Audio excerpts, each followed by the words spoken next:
Well, let me ask you a little bit about kind of your personal journey then. I know a lot of times the story of our heart begins, for some of us, depending on how we're wired, begins in our head, right? Yeah. And it seems like that was true with you. I mean, you and I had enough conversations that I know what I'm asking you right here. But before you started coming to church, you kind of made the decision to come back. Even before that, what were some of the assumptions that you had about Christians in particular? So my background, very logical person, and so some of my, now I know incorrect beliefs, but beliefs at the time were that Christians, maybe didn't think, they were led by their emotions, weren't as logical maybe as other people, and so. I know for you, a lot of your journey has been, like you say, it's a wiring thing. It's a logical first, or like to kind of satisfy that intellectual curiosity first. Right. Then it finds its way into your heart. So where in your journey did you start asking yourself or asking others like honest questions about God? Really, it started probably, when we were coming back Is that right? back Yeah. to church. I mean, it was 2010, 2011. When we started attending here, and really the Tuesday nights, Craig's small groups, and those discussions there. You did a starting point, right? Yeah. Starting with starting point, Yeah. that was a big one for me, because a starting point was really the first time that it kind of clicked in my head, or got that, it's about Jesus. And so then I was like, well, let me figure this out. Yeah. Let me look more into Jesus and figure out if he is who he says he was, and go on the facts, follow the facts that way, and not worry about so much the other stuff at that point. Yeah, for sure, because it allowed you to just, I guess, kind of, for the time being, to set those questions aside and ask some different questions. And that's not to say that those questions aren't important, Right. but they aren't necessarily critical to a relationship with Jesus. And that seems like what you came to understand through that. Right. And I have a better understanding of those now, but I still That's have lots of interesting. questions Sure. on those original hangers. Sure. But with Jesus, even with Jesus, it was a logical, a fact-based thing. It wasn't necessarily what he did, because even those things, I'm like, Yes, my right. logic says, wow, Right. that's Yes. incredible. I can't just believe that because it says that. So it came down to the few things that he did that many people witnessed.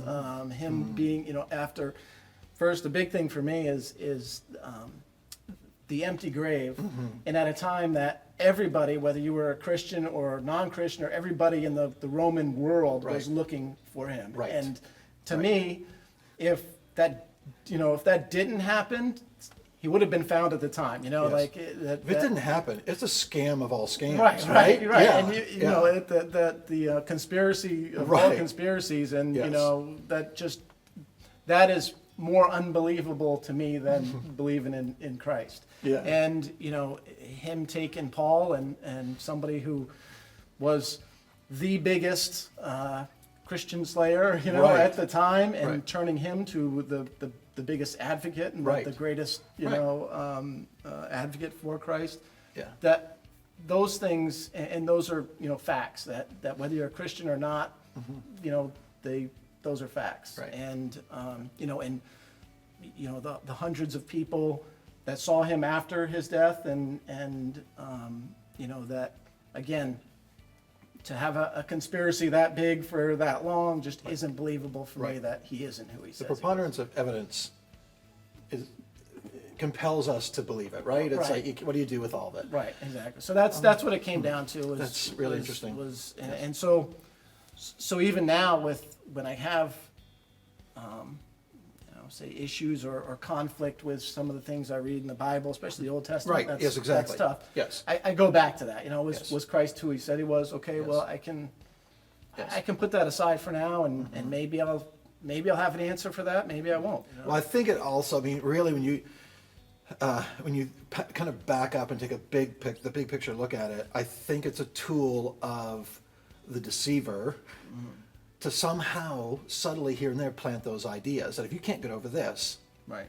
then don't even bother looking at Jesus. Because if he can keep us away, distracted by this, and not looking at Jesus, he's got us where he wants us, right? Yeah. So, Yeah, that doubt. I mean, you try to Exactly. put that doubt in your mind. yes. Yeah. So how would you say in the last 10, 5, 3 years, whatever, how has your view of a relationship with Jesus changed the most? So I think where it's changed the most is and where it really started changing was seeing. So first that belief in Christ was who he says he was. Then starting to pursue more. You know, from everything. You know, it started, and it didn't start with reading my Bible. I think I'm Yes. more into reading Bible now than I was in the last. 10 years ago, I had no real relationship with it. Right. 5 years ago, it was starting. You know, that was really kind of the beginning of where it grew, but a lot of it was listening to people too, whether that be you guys, here, you and Pastor Bob, or Andy Stanley's been a big influence on me, and just kind of reading. Starting to read the Bible more too, Yes. and getting that. That's Yes. kind of grown more in the past few years, Gotcha. and also in the small group setting. That's where those discussions with other believers and people that are questioning and Right. seeking. You can come together with other people, and you discover that there are other people who may be on a similar journey, have had the same questions. Maybe they had those questions and got to a place that were no longer obstacles, Yeah. or maybe there's someone right there with you who's kind of right there at the same place, or maybe there's somebody that is where you once were, Right. and to realize I'm not that unusual in this pursuit, right? That to have questions doesn't make me somehow disqualified from a relationship with Christ, Right. Yeah, and having all those levels or where you are in your walk is important. It has Absolutely. been important to me, Absolutely. and in my growth and in helping others grow and learning from those that maybe. So you got all your questions answered, so now you can help people grow. Is that what you're saying? Right. Yeah. okay. They're all answered. I got them all. What have you done with your unanswered questions? They're still there. Yeah.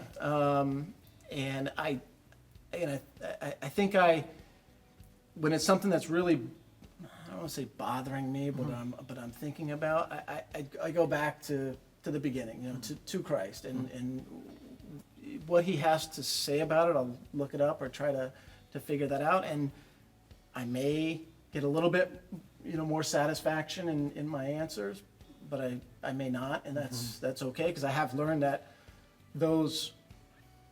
I'm closer on a lot of those things. I know more on a lot of the questions I had before. I understand more, but I don't understand it all. Yeah. And I just have faith that I'll either know more or I won't. Whatever he wants to reveal to me. And Isn't it interesting how it becomes less of a burden, like something you carry on your back, and more like something that you're carrying along in your pocket? You know what I mean? It's Yeah. like, well, it's here, and sometimes we'll take it out and look at it, and maybe we'll have an interesting conversation with somebody who Right. maybe knows more about it than I do. Right. And Christ, it goes back to him, and he didn't say, you must believe that Yes. Noah put two Right. of every animal, and you must believe Right. in creation in this way. That's not what he said. He said No. you must believe in me. That's it. And Yes. What would you say to somebody who is watching and kind of where you once were letting a handful of questions, whether it's a story in the Bible, or whatever the question might be, but they're letting that keep them from taking the next step toward a relationship with Jesus? What would you say to that person? Well, I'd say a couple of things. One, as I've said, start with Jesus and come to terms with that.